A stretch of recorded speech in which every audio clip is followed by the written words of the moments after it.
Hello, I'm Shaurya Thapa, borrowing tape, and today I'm joined with Naqqash Khalid, the writer and director of the brilliant surreal British drama In Camera. Now, this film on the surface deals with a young brown actor who goes through some really strange acting auditions, but then the story turns into something truly absurd, truly surreal, and very original. Here's Naqqash Khalid in his own words breaking down his daring directing debut In Camera.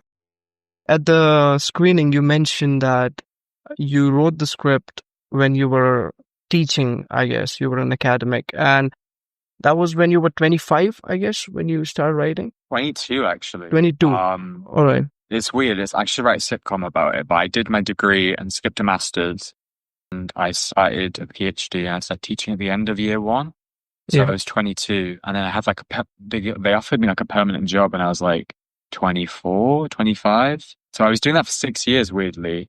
Yeah, and then I was writing alongside that, because I didn't go to like film school or anything. Yeah.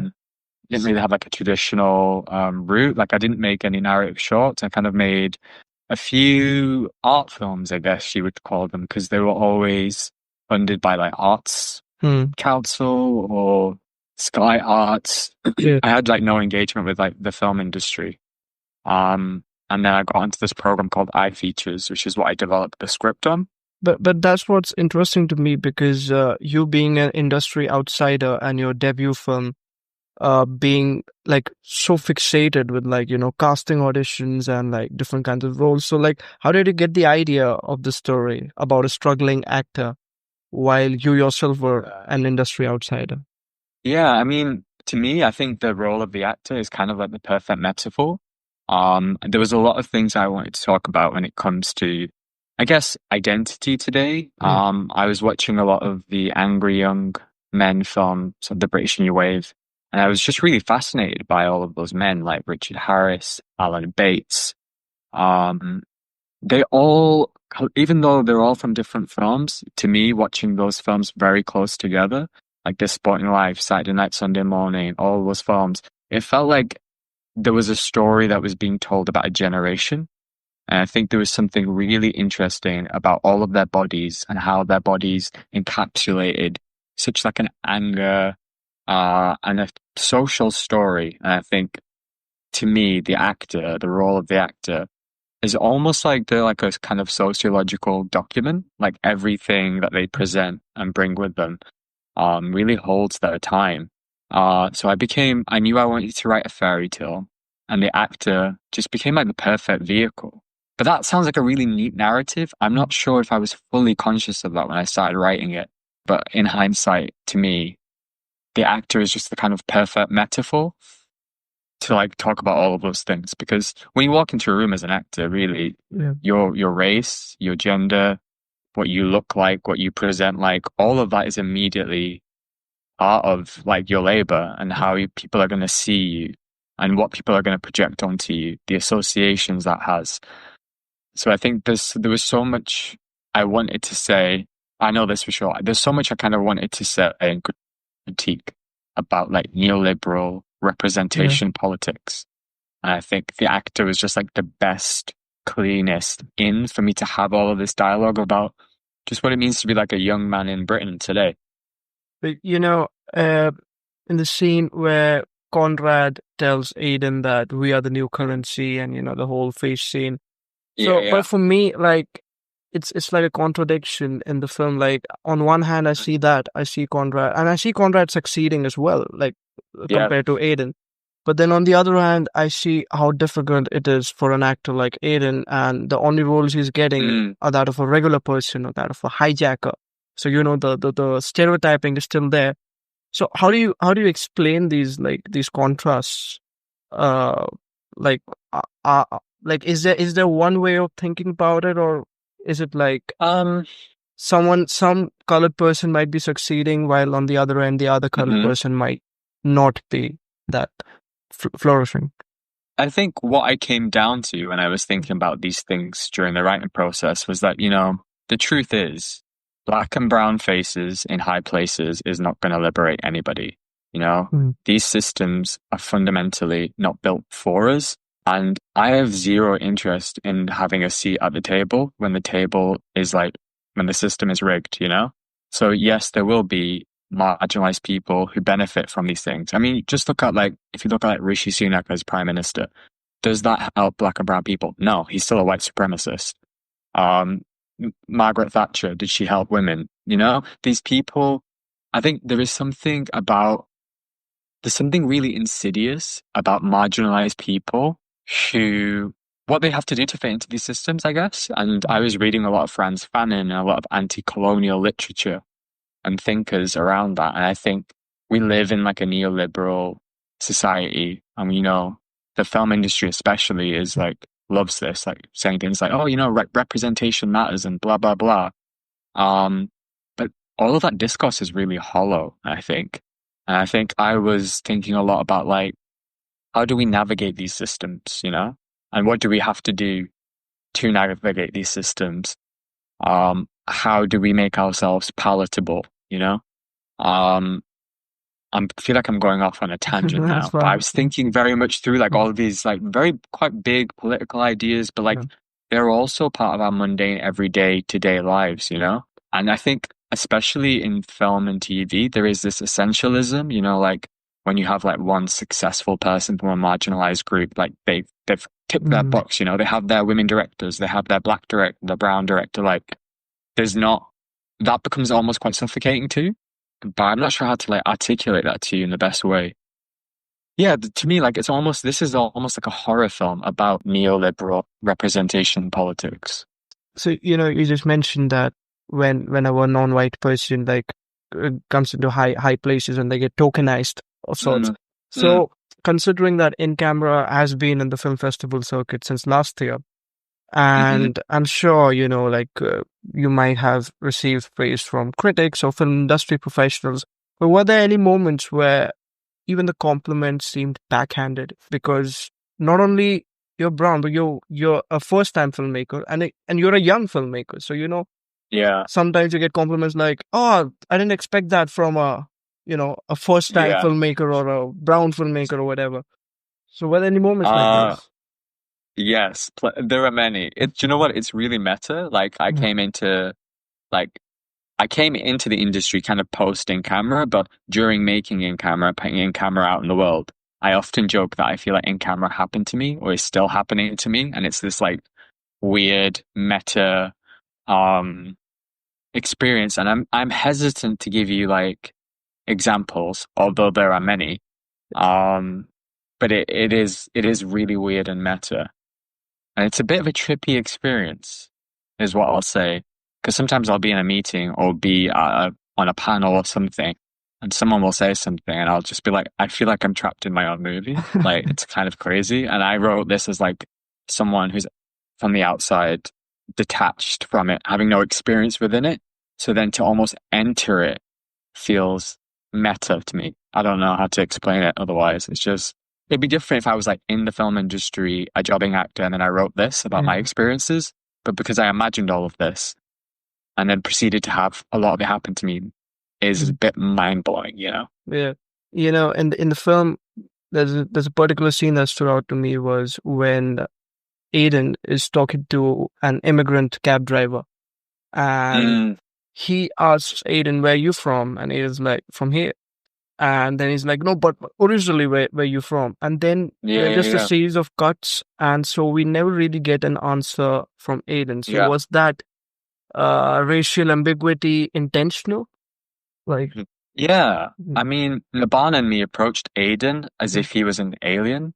mm, Um, and I guess like, you know, to me, this is a film about violence. And the first act of violence that I feel like I committed against the character was robbing him of any backstory, robbing him of his own ethnicity or any background about him. Um, and I guess in a way, there's lots of reasons for that. Like I did want to have this alien character who is a bit of a void, but also I think there's something really interesting when people have colorblind casting in movies. Like when you put someone on screen and usually a white director pretends that this person isn't black or brown. mm, And there's something really violent about that. And I think I wanted to tap into that almost too. and kind of rob this person of any specificity and instead just deal with the kind of external things people would project onto him. Like I remember early on telling Nabhaan, like, I think Aden is all like not literally, but I think he's kind of an alien. There is that kind of like meta moment where he goes to audition for an alien and Yep. she says to him, "You have no backstory," blah blah blah, and she's saying all this stuff, and and it's so ridiculous, the dialogue, but in a funny way. I always kind of thought that, oh, he's perfect for this. Like if you think about Superman, for example, Yeah. there's almost like something about that role that would be more truthful if Superman was black, almost like in an American context, you know? Like he's like taken from somewhere, displaced in this place, and has no sense of his own identity. So there's almost something like about that character. I'm like, I really wanted to play with that and that Yeah. idea of that. And I think that just opened up so much more scope, I guess, for the film. Like to me, this is a film. I think I said this during the Q&A. I said this a lot, but like, I really always go back to like, I am interested in representing life as it feels, Yeah. not life as it is. So having that kind of violence against the character by robbing of any specificity really opened up the world in a weird way. And I think it's really sad too. I think Yeah. there's something really sad about him not having any like family or background or culture or anything. Like there's something lost and stolen from him, you know? Yeah. And he's kind of like looking for it elsewhere. Yeah, but I was also thinking if I navigated the world accepting everyone's projection of me, what would happen? And I thought I'd probably go mad. And I Yeah. put a lot of that into the character, I guess. But as much as of a film, it's about Aden, like a character study of Aden. It's also, strangely enough, a film about male bonding. And I mean, I could see it in the QA as well. Like, yeah, like when the other actors were talking about the male friendship and, bringing it all to screen. But was it always intention to, fill your script with predominantly male protagonists? Because as you said, like Yeah. Aden has no backstory, so Aden gets no love interest, and there's no the hardly any women protagonists in your film. So was that always an intentional choice? Yeah, completely. So, like, when I say things like, this is a film about this fairy tale, Yeah.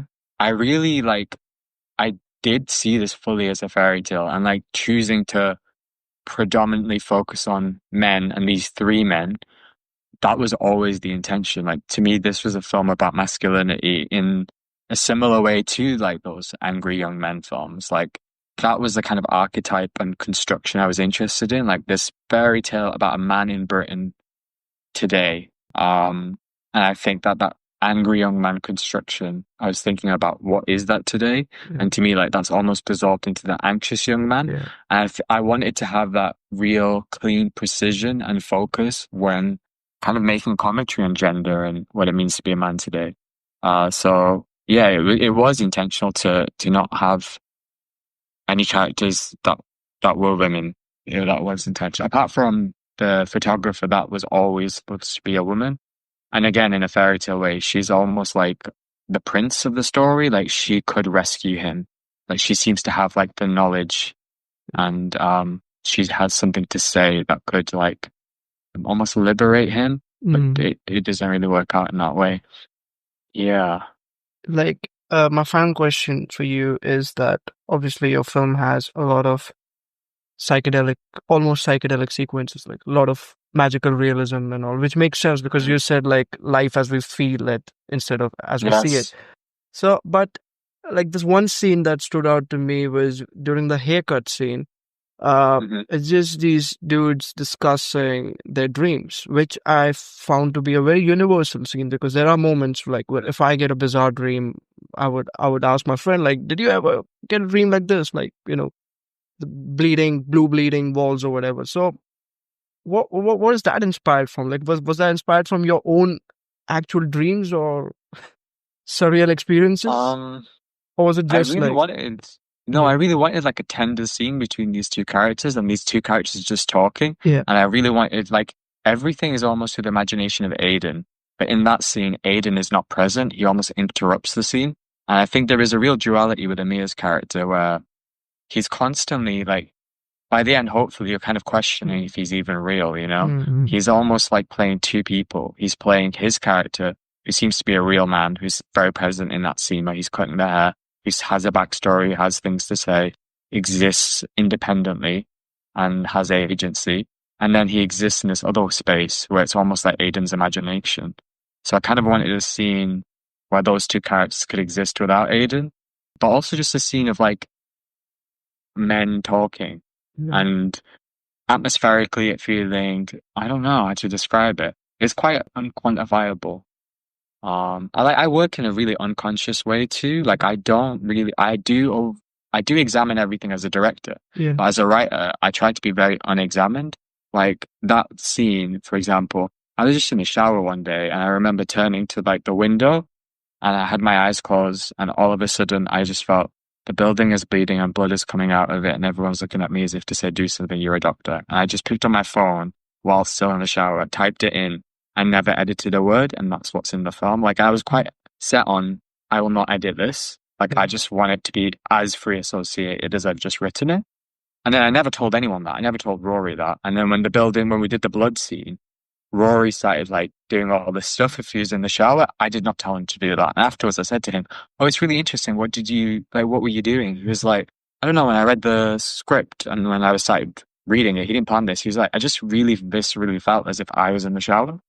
I think there's just something really interesting about that, but I feel like cinema, especially as a medium, is so linked to the unconscious mind that as a writer, you should hold space for things to be left unexamined for your own self. And I think a lot of the times, especially in a British context, everything is like developed to death, where it's like, and what does this mean? And then this needs to lead on to this and this. And like, and as an audience member, I feel very like aware of that. Like sometimes I see films and I feel like they're too well developed. I kind of want to make a cinema that feels more unconscious, more fluid, more feral, more like figuring what it's out. Yeah, fluid. That's a really great word. And I thought about that a lot. Like I didn't want it to feel constricted. I wanted it to feel like the film has like agency in the film's thinking. Like I love modernist literature. Like I love like one of the biggest references for this was like Mrs. Dalloway by Virginia Woolf. Yeah. And I was thinking a lot about like Woolf and James Joyce and modernist poets and how they really, during a post-war period, during the really confusing period in Britain, they used their art form to kind of articulate some confusion, but also to like try to invent something and to really like play with the novel as a form. And I think cinema as a form, if you think about it, it's a very young medium still. And I think it's exciting as a director to be like inheriting this medium, but then being like, well, what can we do with it? Like, it's not figured itself out yet. Like, let's just push it and play with it. I really want to like make films that feel like that. And sometimes, you know, some things work and some things don't, but isn't that like exciting? Thanks a lot for your time, Naqqash. I'm done with my Thank questions. you so much. And I'm glad you mentioned James Joyce and Virginia Woolf because a friend of mine asked me because she was intrigued to watch it, but she couldn't come to the preview with me. And she did ask me how was the film, and one of the words that I mentioned was stream of consciousness. I was like, yeah, it's a very stream of consciousness kind of film. And now you're just mentioning Virginia Woolf and James Joyce. Yeah. Just makes me feel intellectual when analyzing your film. Oh, thank you so much. That really means a lot that you picked that up because I think that's quite difficult to sometimes articulate. And in the edit, it's really like Ricardo who edited this. He's like such a core key collaborator. And I remember him saying this too. He was like, he comes from documentaries and he was kind of like, you're almost trying to achieve this like stream of consciousness thing. And all of your rushes are kind of like that too. Because I know we have to wrap up, but like one more thing, like my favorite things in the film are, I don't say action. I think I talked about that in the Q&A. Yeah. And I like to take the actors into like a space that feels like, where you're kind of out of your head. Like I'll just film Nabhaan for 15 minutes and then give him brand new words that I've not prepared, that I will just be like, Nabhaan, can you say, and then I'll just say new stuff. And Nabhaan will also do that. So it's like, we actually practically worked in a very like stream of consciousness way. And then you have to be very like specific and craft that in the edit of like how to make that feel cohesive. But I'm glad that that came across. Oh, also, one last thing, like, are you wearing Lacoste again? I actually am. I didn't mean to. Yeah, Like it's like in the prep, yeah, I had like a whole like Nabhaan, I think, said this on stage, and it's yeah, actually not a joke. I had like a PowerPoint of like characters wearing Lacoste polos, yeah. I and was I very referenced intrigued. like a lot of my favorite performances. Yeah, And a lot of them had Lacoste polo. I mean, the costume like references several performances, yeah. like Al Rahim in a Prophet, Kristen Stewart and Personal Shopper. Every Eric Romer film when they're just walking around Paris in their Lacoste polos. I think there's something really interesting about being in like a dialogue with costume. But yeah, costume is like a huge part of my process. I think I had the green Lacoste polo in my head before I wrote the film. Yeah, and that like kind of formed the template of the film for me. Like now, when I imagine Aiden, I'm always imagining him in Yeah. green. So, uh, Yes.